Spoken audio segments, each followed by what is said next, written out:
All right, folks, John Henning here with the Franchise Radio Show. Today on the show, we are going to be talking with Calvin McNeely. He is the CEO and co-founder of Runningboards Marketing. Calvin, thanks for jumping on with us. We appreciate your time today.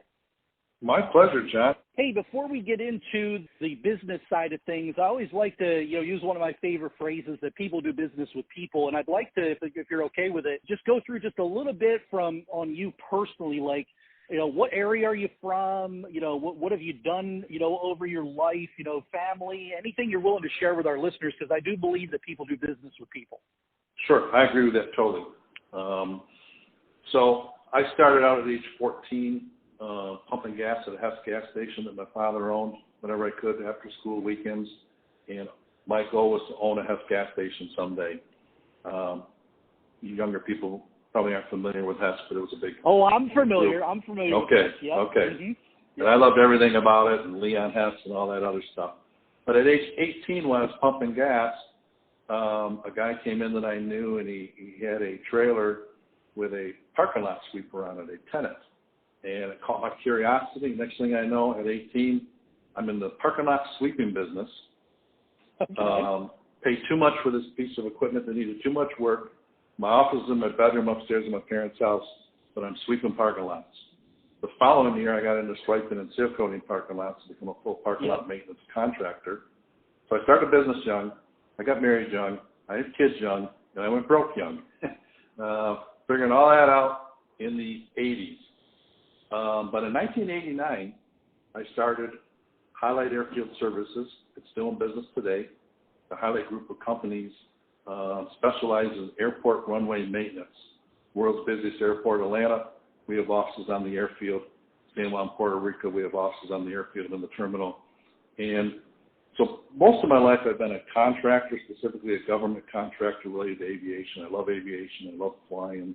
I'm a private pilot. Loved everything about it. I've owned and operated over 30 businesses and work around the world. But in 2016,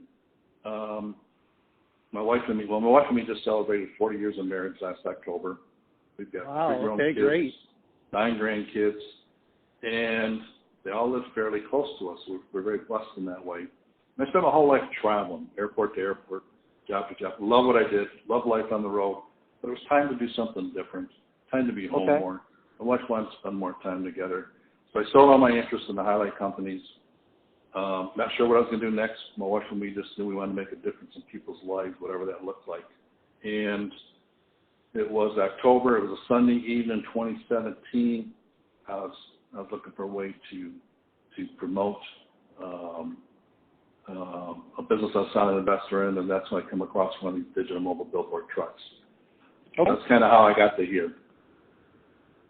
Now, how did you get to the franchising side of the business? Like you were looking for something to promote one of those businesses you were a partner in, and you saw this, and it seemed like a business idea. How did you take it from there to get into franchising? Was that the intention from day one, or did you have something that's not? Okay. So that evening when I saw the truck, just like when I saw that sweeper and many other pieces of equipment over the years, I knew I was going to do the business. And I knew I wanted Zach Yell. Zach just turned 25 recently. He's my business partner. I texted him that night, said, hey, meet me for lunch tomorrow. And Zach's a great guy, young entrepreneur, started a business in high school, different things. He had the skills I lacked I could fly an airplane, but put me into something real technical, advertising. That wasn't my field of expertise. I knew he would have the skills I lacked, and I knew I wanted a young partner. Initially, it was just, hey, I'm going to buy the truck. You're going to do the work. We got a business. But quickly, we knew we had something special. And I reached out to Chris Brooks. Chris Brooks and me have known each other maybe 14 years. He's a broker in the franchising industry. Him and me traveled the world together in the airport business.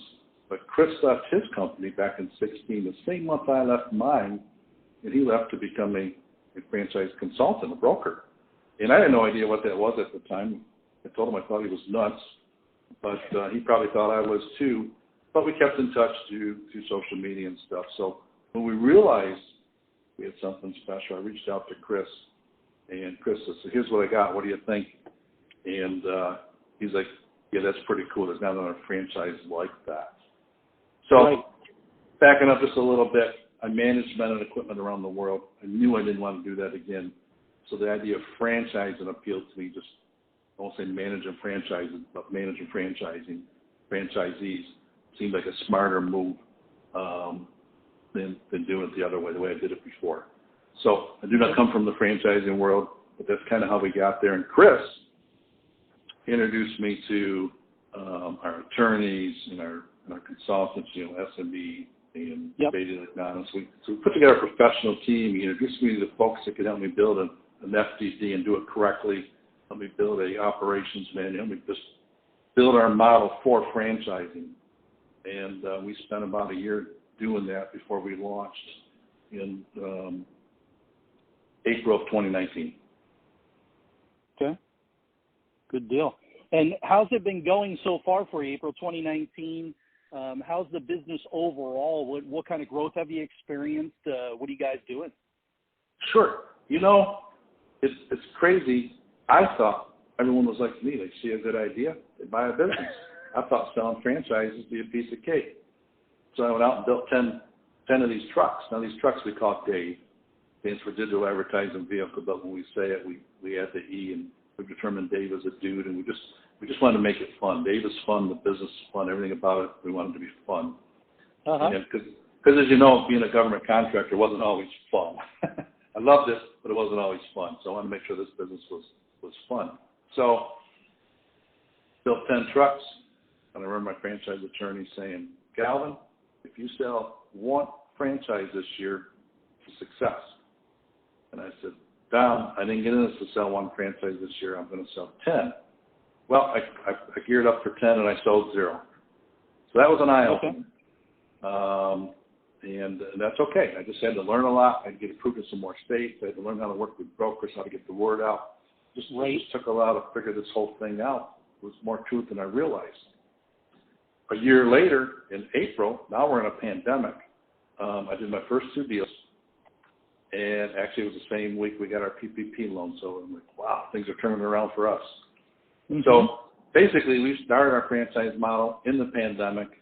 That first year, we did 6 deals, 2 that spring, and then we did the last 4 in the last quarter, the last couple months of the year. Sure. And then we come right back this year, and we did 7 more deals. We could have done more deals this year. We couldn't get trucks. Yes, right. So all of a sudden it's like, are you kidding me? I can't get a Ford truck. So we used a Ford Transit body, and our growth was totally controlled by getting trucks. Kind of crazy, but that's okay. Sure. We'll go with whatever life throws at us, and we'll work through it, around it. We'll figure it out. This year, as I go into the year, I'm very excited. We have secured a very large allotment of trucks from Ford. We haven't got the trucks in our lot yet, but they start rolling in February. Well, I shouldn't say that. We have 3 of them that we're building right now, and we have a whole lot more start rolling in February. So we're pretty excited. I'm not going to say how many trucks I got coming in today, but it's a lot more than the 7 deals we did last year. That's great. That's good to hear. So we're excited. Yeah. That's good. Tell us what's unique about your business. I mean, can't I just go take my F-150 and put a sign in the back of it and drive it around? What's unique about your business? Well, I suppose you could do that. I suppose you could do anything you want, but we've Highlight, which is still in business today, I built from nothing to a major player in the airport industry, and we're doing the same thing here. I think we're building the best digital mobile digital billboard truck out there, and I think we also created our own software built on a Salesforce platform, so it manages everything about putting the ads on the truck, ties into our CRM, ties into our Panda Docs for our contracts. It kind of ties it all together. So we built that ourselves. So we got an amazing truck. It's 3 independent screens. They're large, 14 foot on the sides.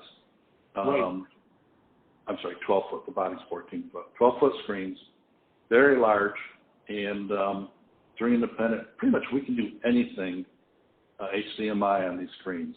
We got sound. We can play video. We've created a unique model. We're not the first one. There's other trucks out there for sure, but we've created a very unique model, a very community-based model. So you don't have to travel all over several states to get work. Kind of keep you local in your community. That was important to me. I did the global thing. Now I wanted to create the community thing. Good deal. Good deal. Well, tell me about the franchise owners that you've been working with here for the past year or so. Who's your target franchise owners? A lot of different types of entrepreneurs out there, and a lot of people want to do a lot of different things, but who's your target franchise owner that would make sense for you to talk with? Well, it's crazy, but I thought originally anybody, but I'm learning that it's not anybody. It's just people that got strong passion, a good work ethic, not afraid of hearing the word no, not afraid to go out and sell advertising. Ultimately, we got to go out and sell advertising. I don't like the word just to sell. And the lady that sells for me locally, we didn't advertise that as a sales position. We got somebody that really didn't really come from that background, and she's doing very well. But overall, I think if you got a sales background, an advertising background, got passion, got drive, you're a prime candidate for us. But we've had good luck with current entrepreneurs, an add-on business. That's been pretty good for us as well. We probably can work with anyone. I've managed men and equipment, multiple offices throughout the country and other countries, but advertising is probably a good background to have. Makes sense. What's the day in the life of a franchise owner? If I become a franchise owner with your company, what am I going to be doing every day? Good question. I think an owner-operator is probably best. And if you're an owner-operator, you're going to want to have a driver right from day one.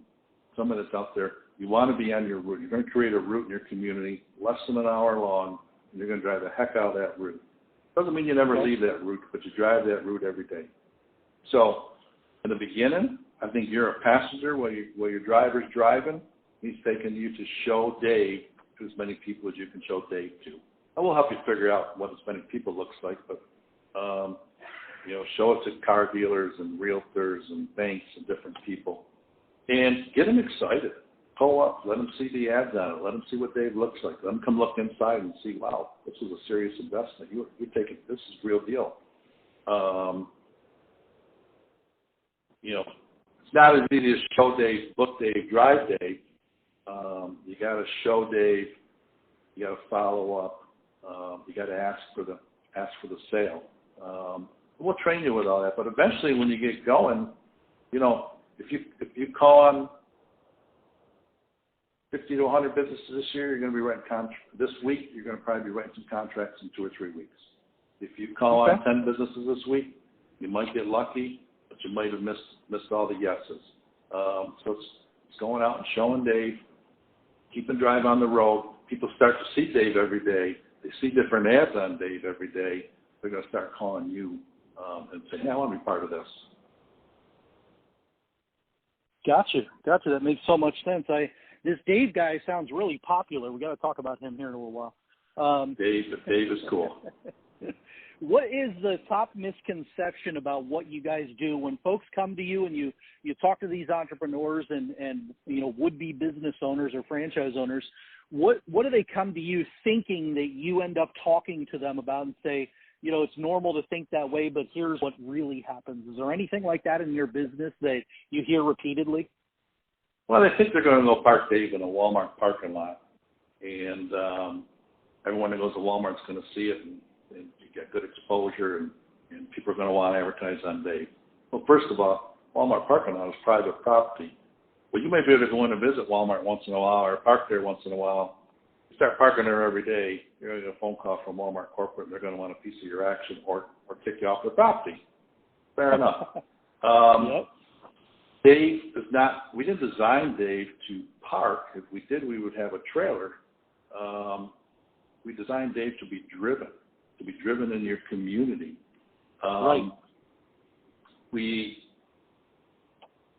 I think that's probably the biggest thing, but just driving Dave around alone probably won't bring you the business you desire. It'll bring you some business. But you gotta go out and you gotta go hustle. Go out there and visit people. It's not hard. Zach and me did it in the beginning. I drove. He was already at his computer. He's making up graphics, making up contracts, and we're brainstorming. I came to work this week with an idea. I came in after a week off, and hey, we never tried this, and we tried something new, and we actually had our salesperson close the contract yesterday for a 3-month deal. And it's also not the people you think are going to advertise probably won't, but the people you don't think will probably will. So you can't prejudge. Really, everyone's a candidate from a client standpoint or an advertiser standpoint. We're brand awareness. People don't see an ad on Dave for a car dealership and go buy a car that day.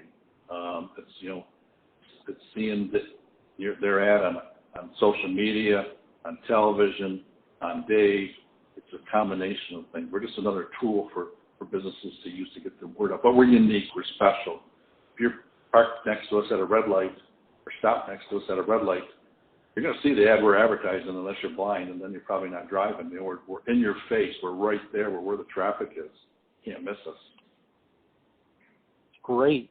Is there a scenario where someone with your business, once they've got the first one up and running, they could do a multiple unit scenario and have multiple drivers and multiple salespeople, or is this a one unit operation? No, this is a very scalable business. Really, it's as simple as just adding days. And we kind of say, hey, once you're about 50% booked, you should start talking to us about a second Dave. And we have our franchise in Houston has 2 Daves, and he started in June. Just took delivery of a second Dave. Our franchise outside of Dallas just placed an order for a second Dave. Our franchise up in Michigan just placed an order for a second Dave. They're all talking about it. I don't think anyone's getting into this business to have just one day. Right. They want a fleet. They want multiple. I think every territory can handle a couple. If you got 2 or 3 territories, but there's plenty of room to grow. One or so new. There's not a lot of these trucks out there.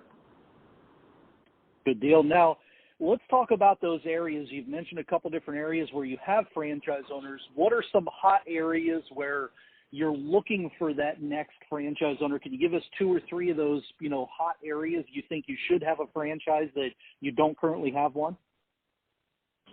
Well, yeah. In fact, I was just going to spend some time on that as we gear up our social media campaign.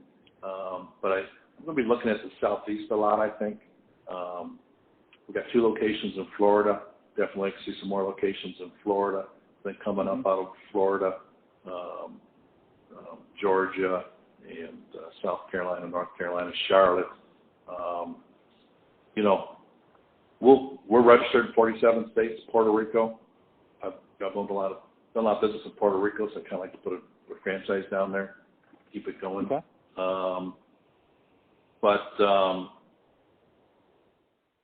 Specific cities I haven't earmarked them, but we're going to be shortly. But I think okay. It doesn't have to be in New York City or Houston or Dallas. In both cases, we're in the suburbs of Houston and Dallas. We are actually in New York City too, in the suburbs. Right. Smaller cities, like Watertown, New York. That's where we started. Population of 23,000. My county's got about 110,000. That's our local territory. Sure. So I think the medium cities, Syracuse, Rochester, the suburbs of the big cities. I think we're in Paducah, Kentucky. That's similar to Watertown, New York. We're in Baton Rouge. So I think. Good deal. What does the due diligence process look like? Like somebody says, "Hey, I'm interested." What happens? Do you talk with them on the phone, or is there information you send them? What does that process look like? Yeah. So Chris Brooks, that helped me in the beginning, he's my franchise development director. And he's the only one that doesn't live here locally in Watertown, New York. He lives down outside of Greensboro, North Carolina. And Chris is awesome.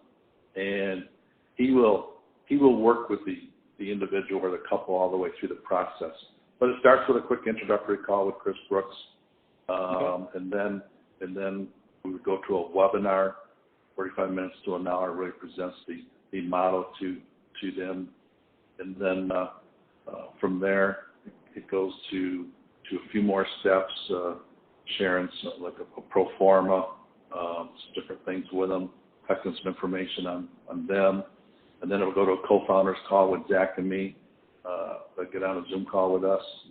And then either on that call, probably on that call, I would, assuming Zach and me like them, and I would invite them up and say, hey, when you coming up to Discovery Day? You know, if the conversation's going in that direction. And then the Discovery Day is flying to Syracuse or Watertown. Syracuse isn't far from us, 45 minutes to the airport. And we have a beautiful facility. It's absolutely gorgeous. It's very open. You can see days being built. We generally bring people in the night before for dinner, and we try and tie on to the end of a training week where they can see if they're here on a Friday night. We have a little party after training all week. We have a catered dinner. We have a motivational speaker, and then the next day do their Discovery Day. But we do Discovery Days not just when there's training weeks. But 4 or 5 hours, Discovery Day, learn about the business, and see Dave being built, show a golf ball outside of Dave and see what the screens are like. We'll go through the whole thing. It doesn't take all day because it's a simple business. I'm not saying it's easy, but it's simple. So we'll go through everything, and then if they decide to move forward, we do like 8 weeks of pre-training, 2 Zoom meetings, and then they come up here for 5 days of training. Come in on Sunday, leave on Saturday with your Dave, drive it home. And it's pretty intense all week training, long days, but we'll feed you, we'll take care of you. It's fun. It's in it. We're all in it together. It's not just a classroom. It's a pretty cool atmosphere we got here. And then they'll go back home with their Dave, and one of us is going to fly out and spend 2 or 3 days with them, and then we'll continue that process of visiting frequently. That's great. I like how you described that. It seems like you put a lot of real time and effort into getting your folks set up. I love hearing that. Can you take just a couple of minutes here at the end as we recap everything and just walk us through just a couple of those bullet points? Why should someone franchise with you? I mean, there's a lot of franchise companies out there, but I'm picking up a certain vibe and talking to you and the level of involvement that you have and those types of things. So I'm assuming culture is a big one for you. Can you give us just a few bullet points on why someone should choose to franchise with you guys? Well, we are an emerging brand, but we have vision, and the thing about our vision is 100 franchises by the end of 23.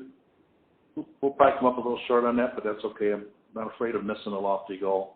But when we get to 100 franchises, that means we've affected 100 communities, 100 families, their employees, really trickles down to hundreds of people. And my whole team has a heart for giving, a heart for making a difference in people's lives. Our culture is huge here, mostly a younger vibe. I'm 60. My CFO, he's a little older than me. The rest of the team's quite a bit younger. But they're very talented, very gifted. They're here because they want to be here. Nobody answered an ad I threw in the paper. These were relationships that brought all these people to me. So I have an amazingly talented team. We will grow that team as we grow. We will change people's lives. We will affect people's lives. The business, it's unique. But yeah, I guess there's a little bit of a risk. We're a startup. We're still new. To run all kinds of scenarios, and all of them are very successful, but I can run a few scenarios where we're not successful. So there's some risk with that. But if you like a little bit of risk, if you like to take some chances, is a very unique opportunity to help us shape and build something. We're still learning. We're still making mistakes. And the thing about my team and myself is we recognize our mistakes quickly and we adapt and learn from them and move on. So we make a lot of mistakes, but we're moving fast. We're doing great things. I believe without a doubt we got something very special here and very unique. So that's kind of the vibe, I think.